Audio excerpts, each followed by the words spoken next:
My name is Jamila Cupid, and I am in mass communications. I focus in public relations and strategic communication. My faculty development project looked at college students and how they use social media, social networks, and blogging to build a professional profile online and then go ahead and seek jobs, seek employment, whether it's internships or entry-level positions coming out of college. So I looked not just at what they're doing, but specifically what they're doing for those purposes and to see if they're even using social media for those purposes. It's an important project for me because as a professor, I'm looking to see ways where students can take what they learn in the classroom and apply it in their real lives to benefit themselves and to also give them a competitive edge out in the world. And also, I wanted to see not just if they're able to do it on their own and if they are doing it on their own, but does that translate into them actually getting the position at the end? Is there a real tangible for them? I've learned that a lot of times students are using the social media for entertainment purposes.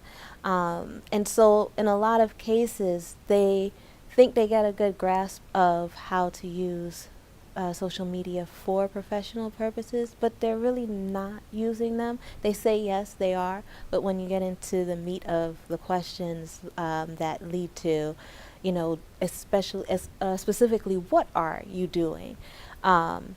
It comes out. It's revealed that mostly they're just using it for entertainment. They're not networking very much with professionals. They're not following up with jobs, but they're applying for jobs online, so they feel like, okay, well then I'm using it. What I've taken from it is that I do feel like I need to, and many of us need to, learn ways to meet the students halfway. If they really are intrigued by the entertainment portion of social media, then maybe we need to look at that and say, do we make it more entertaining for them when we're teaching them about using social media responsibly? Or do we pull in some examples of the entertainment sites that they love to guide them and then branch off and expand from there? But what do we do? What can we do to at least meet them and help them get to where they need to be better? One way that I think that I could change my teaching is, for instance, I teach digital media strategy to students in mass comm, and so one of the things that I've been doing is getting them to do their own blogging.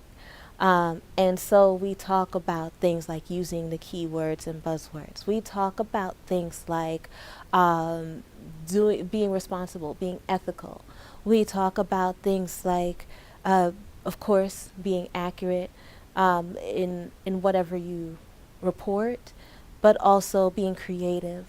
And so we talk about all of those things. Now I'm looking at ways to kind of maybe guide it so that they are producing social media that as it comes to the forefront, attached to their names, it starts to say who they are and give a good professional side of who they are to anybody that might be looking on. And so building out not just, say, their blog, but their Twitter and even Instagram in some cases for them, different social networks. Start using them. YouTube, start using these social media sites to build up a great reputation online for themselves. I think I was worried about what they were doing before. Now, I'm not so worried about them putting the information out on those sites and it harming them, because now there's a responsible ideology kind of going along with it. They're doing it in class, kind of a little bit of classroom flipping. And so we work hand in hand. I look at what they're writing. They run it by me before they publish, before they press publish. And so I know that what they're putting out there is something that's healthy for their reputation instead of something that'll harm it, and hopefully start to kind of cover the negative aspects that might be out there attached to their names.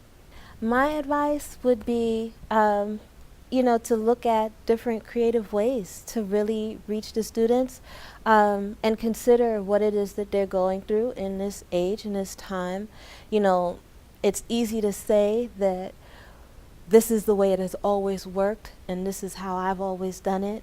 It is more challenging to say, okay, they need something a little different, but sometimes we really do need to hear that, and sometimes we need to pay attention to it. Yes, they need to do all of the other things that make them great students, great scholars, and make sure that they learn, but we also need to find ways that will help them to get there. And with this generation and the generations coming after them, it's only going to progress in that route. So we really do have to find, things that speak to them, whether it's related to entertainment and social media or just social media, period. Even some of our lectures and presentations, PowerPoints, tying them into different things that interest them, to get their attention and to keep them.